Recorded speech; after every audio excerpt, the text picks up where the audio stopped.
+2 ശേഷം തുടർ പഠനത്തിന് പണം കണ്ടെത്താനാകാതെ ബുദ്ധിമുട്ടുന്നവർക്ക് അത്താണിയാവുകയാണ് തലശ്ശേരി അതിരൂപതയിലെ വിളക്കന്നൂർ ക്രിസ്തുരാജ ഇടവക. ഇടവകയിലെ തന്നെ ജീവകാരുണ്യ കൂട്ടായ്മയാണ് ഉപരിപഠനത്തിന് പണം കണ്ടെത്താനാകാതെ ബുദ്ധിമുട്ടനുഭവിക്കുന്ന 137 കുട്ടികളെ സഹായിച്ചത്. നഴ്സിംഗ്, പാരാമെഡിക്കൽ, ITI തുടങ്ങിയ കോഴ്സുകൾ പഠിക്കുന്ന സാമ്പത്തികമായി ബുദ്ധിമുട്ടനുഭവിക്കുന്ന കുട്ടികൾക്ക് ഇവരുടെ സഹായം ഏറെ ആശ്വാസമാവുകയാണ്. രോഗികൾക്ക് ചികിത്സാ സഹായം നൽകുന്നതിലും മറ്റു പല ജീവകാരുണ്യ മേഖലകളിലും ഇവർ ശുശ്രൂഷ ചെയ്യുന്നുണ്ട്. 2004 അന്നത്തെ വിളക്കന്നൂർ ക്രിസ്തുരാജ ദേവാലയത്തിലെ വികാരിയായിരുന്ന ബഹുമാനപ്പെട്ട തോമസ് മുണ്ടമറ്റത്തിൽ അച്ഛൻ്റെ ഉള്ളിൽ അങ്കുരിച്ച ഒരു ആശയത്തിൽ നിന്നാണ് വിളക്കന്നൂർ ജീവകാരുണ്യ കൂട്ടായ്മ എന്ന സംഘടന രൂപം കൊണ്ടത്. ഏകദേശം 22 വർഷങ്ങൾക്ക് മുമ്പ് 2004 ഞാൻ വിളക്കന്നൂർ ഇടവകയിലായിരുന്നപ്പോൾ കുറേ പാവപ്പെട്ട മനുഷ്യരെ കണ്ടുമുട്ടി. പ്രത്യേകിച്ച് പഠിക്കാനായിട്ട് ബുദ്ധിമുട്ടുള്ള ഒത്തിരിയേറെ കുട്ടികൾ എൻ്റെ അടുത്ത് വന്നു. എങ്ങനെ ഈ കുട്ടികളെ സഹായിക്കുമെന്നുള്ള ഒരു ചിന്ത എൻ്റെ മനസ്സിലുണ്ടായി. അപ്പോൾ 1-2 ചേട്ടന്മാർ എൻ്റെ അടുത്ത് വന്ന് പറഞ്ഞു, അച്ഛാ, ഞങ്ങളെല്ലാം മാസത്തിലൊരു പൈസ ഷെയർ ചെയ്ത് തരാം, നമുക്ക് പറ്റുന്നിടത്തോളം സാമ്പത്തികമായിട്ട് പിന്നോക്കാവസ്ഥയുള്ള കുട്ടികളെ നമുക്ക് സഹായിക്കാനായിട്ട് നമുക്ക് സാധിക്കും. അങ്ങനെ ആ കാര്യം അവരിൽ നിന്ന് ഉൾക്കൊണ്ടുകൊണ്ട് തന്നെ ഞാനത് പള്ളിയിൽ ഞായറാഴ്ച അറിയിക്കുകയും അതിൻ്റെ ആദ്യ സമ്മേളനത്തിൽ നല്ല മനസ്സോടെ പങ്കുവയ്ക്കാനായിട്ട് 7 പേരാണ് കടന്നു വന്നത്. ആ 7 പേരോടുകൂടി ആരംഭിച്ച ഒരു പഠിക്കാനായിട്ട് കുട്ടികളെ സഹായിക്കാനായിട്ടുള്ളൊരു സംഘടനയാണ് ജീവകാരുണ്യ കൂട്ടായ്മ എന്ന പേരിൽ ഞങ്ങളന്ന് അതിനെ നാമം ചെയ്യുകയും ചെയ്തു.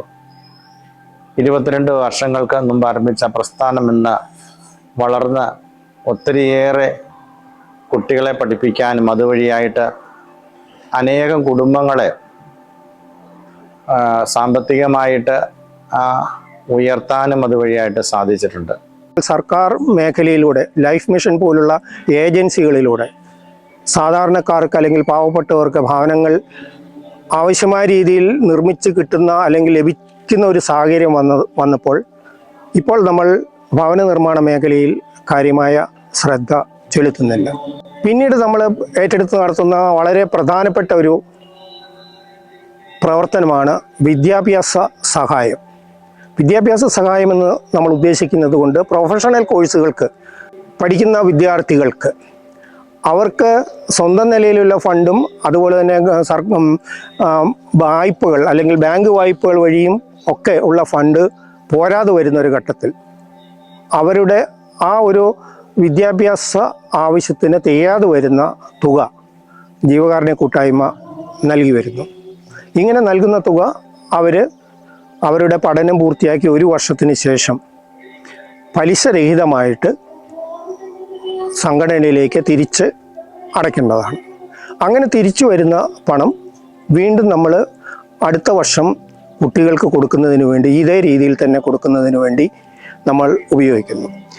ഇതുവരെ ഈ ജീവകാരുണ്യ കൂട്ടായ്മയുടെ ആരംഭം മുതൽ ഇന്ന് വരെ 137 ഈ ഇടവകയുടെ അതിർത്തിയിലുള്ള നാനാജാതി മതസ്ഥരായ 137 കുട്ടികൾക്ക് നമ്മൾ വിദ്യാഭ്യാസ സഹായം ഈ രീതിയിൽ വിദ്യാഭ്യാസ സഹായം നൽകുകയുണ്ട്. ഇതൊരു റിവോൾവിംഗ് ഫണ്ടാണ്.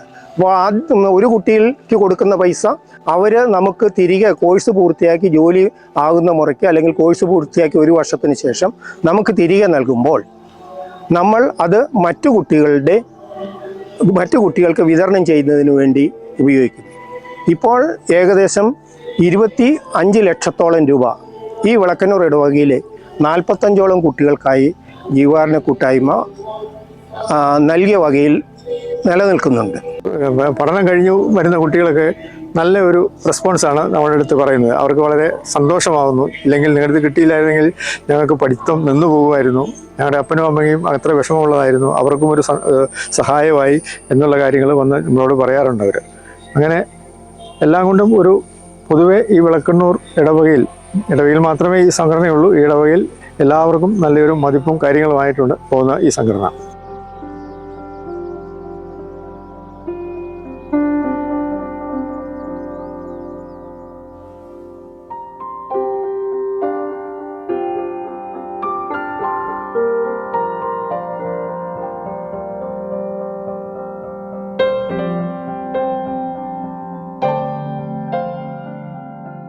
+2 പരീക്ഷകളിൽ എല്ലാ വിഷയങ്ങൾക്കും A+ ഗ്രേഡ് നേടുന്ന കുട്ടികൾക്ക് ക്യാഷ് അവാർഡ് മൊമെൻ്റോയും നൽകി അവരെ ആദരിക്കുകയും ചെയ്യുന്നുണ്ട്.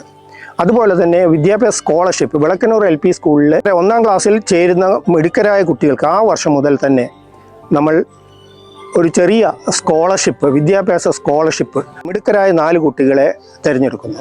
ആ 4 കുട്ടികൾക്കും നമ്മൾ 4ാം ക്ലാസ് വരെ വിദ്യാഭ്യാസ സ്കോളർഷിപ്പ് നൽകി.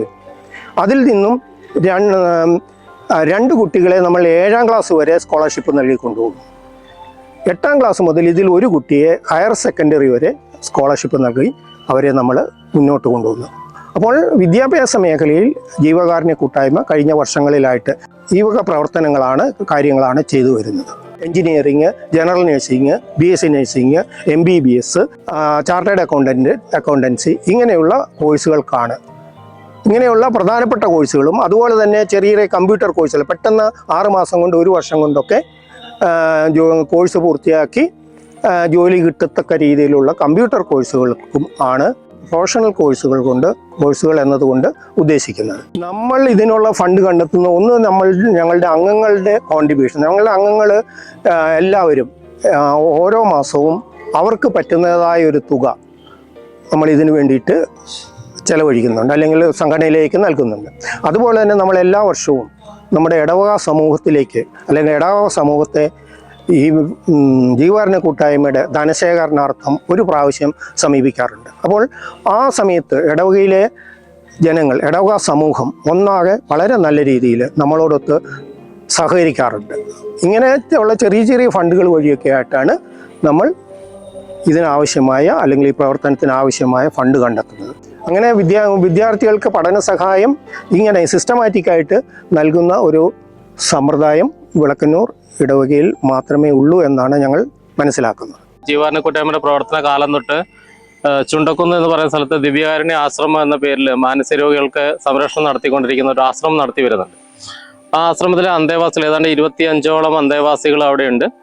എല്ലാ ഞായറാഴ്ചയും ജീവകാരുണ്യ കൂട്ടായ്മയുടെ ഏതാണ്ട് 10ഓളം പ്രവർത്തകർ അവിടെ പോയി അവരെ കുളിപ്പിച്ച് നല്ല രീതിയിൽ സംരക്ഷിച്ചു വരുന്ന ഒരു പ്രവർത്തനം, ആശ്രമത്തിന്റെ പ്രവർത്തനം സിസ്റ്റേഴ്സ് ഏറ്റെടുത്ത കാലം തൊട്ട് നടത്തി വരുന്നത് ഒരു പ്രത്യേകം എടുത്തു പറയേണ്ട ഒരു പ്രവർത്തനം തന്നെയാണ്. അതുപോലെ തന്നെ അവരെ വർഷത്തിൽ 2 പ്രാവശ്യമെങ്കിലും അവരെ പുറത്തു കൊണ്ടുപോകാറുണ്ട്, അവരെ ഒരു ഔട്ടിങ്ങിന് കൊണ്ടുപോകാറുണ്ട്. ആ സമയത്തും അവരോടൊപ്പം അവരുടെ സംരക്ഷണത്തിന് വേണ്ടി പോയിക്കൊണ്ടിരിക്കുന്നത് ജീവകാരുണ്യ കൂട്ടായ്മയുടെ പ്രവർത്തകർ തന്നെയാണ് പോയിക്കൊണ്ടിരിക്കുന്നത്. തുടങ്ങിയ കാലഘട്ടത്തിൽ വീട് പണിയും ഏകദേശം ആ കാലഘട്ടത്തിൽ 18ഓളം വീടുകൾ പണിത് കൊടുത്തു. അതുപോലെ അനാഥ മന്ദിരങ്ങളിൽ ഉള്ള സഹായങ്ങളുമൊക്കെ ആ കാലഘട്ടത്തിൽ ചെയ്തു. കൂടുതലായിട്ടും പാവപ്പെട്ട പഠിക്കാനായിട്ട് നിർവാഹമില്ലാത്ത, എന്നാൽ പഠിക്കാൻ കഴിവുള്ള, സാമ്പത്തികമായിട്ടുള്ള ബുദ്ധിമുട്ട് അനുഭവിക്കുന്ന കുട്ടികളെ പഠിക്കാനായിട്ട് ഉള്ള സഹായം കൊടുക്കുകയാണ് ചെയ്തത്. പ്രത്യേകിച്ച് നേഴ്സിംഗ് മേഖലയിലൊക്കെ കുറേ കുട്ടികളെ പഠിപ്പിച്ചു വിട്ടതുകൊണ്ട് ആ കുടുംബം എല്ലാം ഇന്ന് സാമ്പത്തികമായി സന്തോഷാവസ്ഥയിലായി. ഇതിനെല്ലാം തുടക്കം കുറിക്കാനായിട്ട് ദൈവം എന്നെ തിരഞ്ഞെടുത്തു എന്നതിൽ ദൈവത്തിന് ഈ അവസരത്തിൽ ഒത്തിരിയേറെ നന്ദി പറയുകയും ഈ കൂട്ടായ്മയ്ക്ക് എല്ലാവിധ വിജയങ്ങളും ഭാവുകങ്ങളും ആശംസിക്കുകയും ചെയ്യുന്നു. വിദ്യാഭ്യാസ ലോൺ കിട്ടാനായിട്ട് വളരെയധികം വിഷമിച്ച് ബാങ്കുകളിലൊക്കെ പോയി കിട്ടാതെ ഉള്ള ആൾക്കാർ നമ്മുടെ അടുത്ത് വന്നിട്ട് നമ്മളോട് ബന്ധപ്പെടുകയും നമ്മൾ ആ സഹായം കൊടുക്കുകയും ചെയ്യുന്ന സമയത്ത് അവർക്ക് വളരെയധികം സന്തോഷമായിട്ടാണ് അവർ നിൽക്കുന്നത്. അത് കഴിഞ്ഞ് അവരുടെ പഠനം കഴിഞ്ഞാലും അവർ വന്ന് നമ്മളോട് ഒരു നന്ദി പറയാറുണ്ട്. നമുക്ക് നന്ദി ഉദ്ദേശിച്ചിട്ടല്ല നമ്മൾ കൊടുക്കുന്നത്, പലിശയില്ലാതെ പലിശരഹിത വായ്പയായിട്ടാണ് നമ്മൾ കൊടുക്കുന്നത്. 4 വർഷത്തെ നഴ്സിങ്ങിനൊക്കെ ആണെങ്കിൽ 4 വർഷത്തേക്ക് നമ്മൾ ഓരോ വർഷവും കൊടുക്കുകയാണ് ചെയ്തത്. അപ്പോൾ അവരത് നന്നായിട്ട് ഉപയോഗിക്കുന്നുണ്ട്, ആ കാര്യങ്ങളൊക്കെ നന്നായിട്ട് കൊണ്ടുപോകുന്നുണ്ട്. ജീവകാരുണ്യ കൂട്ടായ്മ ഏറ്റെടുത്ത് നടത്തുന്ന മറ്റൊരു പ്രധാനപ്പെട്ട ജീവകാരുണ്യ പ്രവർത്തനമാണ് രോഗീ സഹായം എന്നുള്ളത്.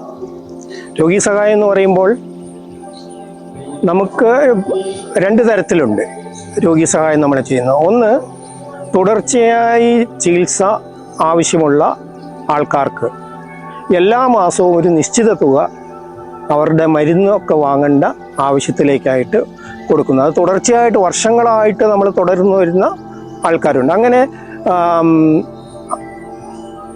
ഏകദേശം ഒരു മാസം 20,000 രൂപയോളം ആ ഇനത്തിൽ നമ്മൾ ചെലവഴിക്കുന്നുണ്ട്. അതുകൂടാതെ തന്നെ പെട്ടെന്ന് ഒരു അത്യാവശ്യത്തിന് അല്ലെങ്കിൽ പെട്ടെന്ന് ഒരു അപകടം പറ്റി, അല്ലെങ്കിൽ പെട്ടെന്ന് ഒരു അസുഖം വന്നു, ഹോസ്പിറ്റലിൽ പോകണം. അപ്പോൾ നമുക്ക് മെഡിക്കൽ ഇൻഷുറൻസും അങ്ങനെയുള്ള കാര്യങ്ങളൊക്കെ പിന്നീടാണ് വരുന്നത്, ഹോസ്പിറ്റലിൽ ചെന്നതിന് ശേഷം. അപ്പോൾ പെട്ടെന്നൊരു അപകടം മൂലമോ അല്ലെങ്കിൽ മറ്റേതെങ്കിലും തരത്തിലുള്ള ബുദ്ധിമുട്ട് അനുഭവിക്കുന്നവർക്ക് ഒരു അത്യാവശ്യം ഒരു സാമ്പത്തിക സഹായം വേണ്ടി വന്നാൽ അപ്പോൾ ഓൺ ദ സ്പോട്ടിൽ 10,000 അല്ലെങ്കിൽ 25,000 വരെയൊക്കെ നമ്മൾ ചികിത്സാ സഹായമായിട്ട് നൽകുന്നുണ്ട്. അതുപോലെ തന്നെ നമ്മൾ ഈ ഇടവകയിൽ രോഗികളായിട്ട് കഴിയുന്നവരുണ്ട്, വർഷങ്ങളായിട്ട് രോഗികളായിട്ട് വീടുകളിൽ കഴിയുന്ന, അല്ലെങ്കിൽ വാർദ്ധക്യം മൂലമോ രോഗം മൂലമോ ഒക്കെ വീടുകളിൽ കഴിയുന്ന ധാരാളം ആൾക്കാരുണ്ട്. അപ്പോൾ ഇടയ്ക്കിടെ നമ്മൾ ആ ഭവനങ്ങളിൽ കടന്നു ചെല്ലുകയും അവരെ സന്ദർശിക്കുകയും അവർക്ക് വേണ്ടി പ്രാർത്ഥിക്കുകയും അവർക്ക് മധുരപലഹാരങ്ങൾ വിതരണം ചെയ്യുകയൊക്കെ ജീവകാരുണ്യ കൂട്ടായ്മയുടെ പ്രവർത്തകർ ചെയ്യുന്നുണ്ട്. എല്ലാ മാസവും അവസാനത്തെ ഞായറാഴ്ചയാണ് ജീവകാരുണ്യ കൂട്ടായ്മയുടെ മാസ മീറ്റിങ്ങുകൾ നടക്കുക. ആ മാസ മീറ്റിങ്ങുകളിൽ വെച്ചായിരിക്കും സഹായങ്ങളെ സംബന്ധിച്ചുള്ള തീരുമാനങ്ങൾ, സഹായങ്ങൾ സംബന്ധിച്ച അപേക്ഷകളൊക്കെ ആ മാസ മീറ്റിങ്ങിൽ നമ്മൾ ചർച്ച ചെയ്ത് തീരുമാനിച്ചിട്ടാണ് നടപ്പിലാക്കുക. അപ്പോൾ എല്ലാ കാര്യങ്ങളും നമ്മൾ അടിയന്തര ഘട്ടങ്ങളിലൊഴികെ ബാക്കി എല്ലാ സമയത്തും നമ്മൾ സഹായങ്ങളും മറ്റു കാര്യങ്ങളൊക്കെ നമ്മുടെ മാസ മീറ്റിങ്ങിൽ ചർച്ച ചെയ്തതിന് ശേഷമായിരിക്കും തീരുമാനമെടുത്ത് നടപ്പിലാക്കുന്നത്. 2004 പ്രവർത്തനം, ജീവകാരുണ്യ കൂട്ടായ്മയുടെ പ്രവർത്തനം തുടങ്ങി. അന്ന് ബഹുമാനപ്പെട്ട, ഞാൻ നേരത്തെ സൂചിപ്പിച്ചതുപോലെ, ബഹുമാനപ്പെട്ട തോമസ് മുണ്ടമറ്റത്തിൽ അച്ഛനായിരുന്നു ഈ ഇടവകയുടെ വികാരിയച്ഛൻ. അതിനുശേഷം കാലാകാലങ്ങളിൽ വിളക്കന്നൂർ ക്രിസ്തുരാജ ദേവാലയത്തിൽ വികാരിയച്ഛന്മാരായി വന്ന എല്ലാ ബഹുമാനപ്പെട്ട അച്ഛന്മാരും ജീവകാരുണ്യ കൂട്ടായ്മയോട് നല്ല രീതിയിൽ സഹകരിച്ച്, അല്ലെങ്കിൽ ജീവകാരുണ്യ കൂട്ടായ്മയുടെ പ്രവർത്തനത്തെ നല്ല രീതിയിൽ പ്രോത്സാഹിപ്പിച്ചിട്ടുണ്ട്. ഈ കഴിഞ്ഞ 2025 മെയ് മാസം മുതൽ ബഹുമാനപ്പെട്ട സുകേഷ് കീരാരത്തിൽ അച്ഛനാണ് വിളക്കന്നൂർ ക്രിസ്തുരാജ ദേവാലയത്തിൻ്റെ ബഹുമാനപ്പെട്ട വികാരിയച്ഛൻ. അച്ഛൻ്റെ സഹകരണത്തോടു കൂടി ജീവകാരുണ്യ കൂട്ടായ്മ ഇപ്പോൾ നല്ല രീതിയിൽ മുന്നോട്ട് നല്ല രീതിയിൽ പ്രവർത്തനം മുന്നോട്ട് കൊണ്ടുപോയിക്കൊണ്ട് ഇരിക്കുന്നു. ജീവകാരുണ്യ കൂട്ടായ്മ സഹായം നൽകുമ്പോൾ അതിന് യാതൊരുവിധ പ്രചരണങ്ങളും നമ്മൾ കൊടുക്കാറില്ല. സഹായങ്ങൾ നൽകുമ്പോൾ അതിൻ്റെ ഫോട്ടോസ് എടുക്കുകയോ അങ്ങനെയുള്ള പരിപാടികളൊന്നും ജീവകാരുണ്യ കൂട്ടായ്മയുടെ ഭാഗത്തു നിന്നും ഉണ്ടാകുന്നില്ല. അപ്പോൾ കൊടുക്കുന്ന ജീവകാരുണ്യ കൂട്ടായ്മയിൽ അത് കൊടുക്കുന്ന ആൾക്കാർക്കും ജീവകാരുണ്യ കൂട്ടായ്മയ്ക്കും അത് വാങ്ങുന്ന ആൾക്കാർക്കും, സഹായം വാങ്ങുന്ന ആൾക്കാർക്കും മാത്രമേ ആരൊക്കെയാണ് അല്ലെങ്കിൽ ഈ സഹായങ്ങൾ കൈപ്പറ്റുന്നതിനെ സംബന്ധിച്ച് അറിവ് ഉള്ളൂ. അത് അക്കാര്യത്തിൽ അതിനാൽ തന്നെ നമ്മൾ യാതൊരു പരിപാടികളുടെയും ഫോട്ടോസ് എടുക്കാറില്ല. നമ്മൾ ജീവകാരുണ്യ കൂട്ടായ്മയിലേക്ക് സാമ്പത്തികം കണ്ടുപിടിക്കാനായിട്ടുള്ള മാർഗങ്ങൾ, ഇതിലെ അംഗങ്ങൾ മാസത്തിൽ ഒരു നിശ്ചിത തുക ഷെയർ ചെയ്യുന്ന ഒരു മനോഭാവമായിരുന്നു ആദ്യമേ ഉണ്ടായിരുന്നത്. അതിനുശേഷം ഇടവകകളിൽ നിന്ന് സഹായിക്കാൻ പറ്റുന്ന ആൾക്കാരെ സമീപിക്കുകയും അവരും ഡൊണേറ്റ് ചെയ്യുകയൊക്കെ ചെയ്തു. മാത്രമല്ല, ഇത് തുടർന്ന് ഈ സമൂഹത്തിൽ കുറേ കുട്ടികളെ പഠിപ്പിക്കണമെന്ന ഉദ്ദേശത്തോടുകൂടെ പഠിക്കുന്ന കുട്ടികൾ മാസം തോറും ഒരു നിശ്ചിത സംഖ്യ തിരിച്ചടയ്ക്കുന്ന ഒരു മനോഭാവം നമ്മൾ ഈ സഹായ പദ്ധതിയിലേക്ക് കൊണ്ടുവന്നു. അവർക്ക് കൊടുക്കുന്ന പൈസ അവരുടെ ജോലിയുടെ വലിപ്പമനുസരിച്ച് അല്ലെങ്കിൽ ശമ്പളത്തിൻ്റെ തോതനുസരിച്ച് ഏറ്റവും ചുരുങ്ങിയത് 1,000 രൂപയെങ്കിലും ഓരോ മാസം തിരിച്ചടയ്ക്കണം എന്നുള്ള നിബന്ധനയോടുകൂടിയാണ് കൊടുത്തത്.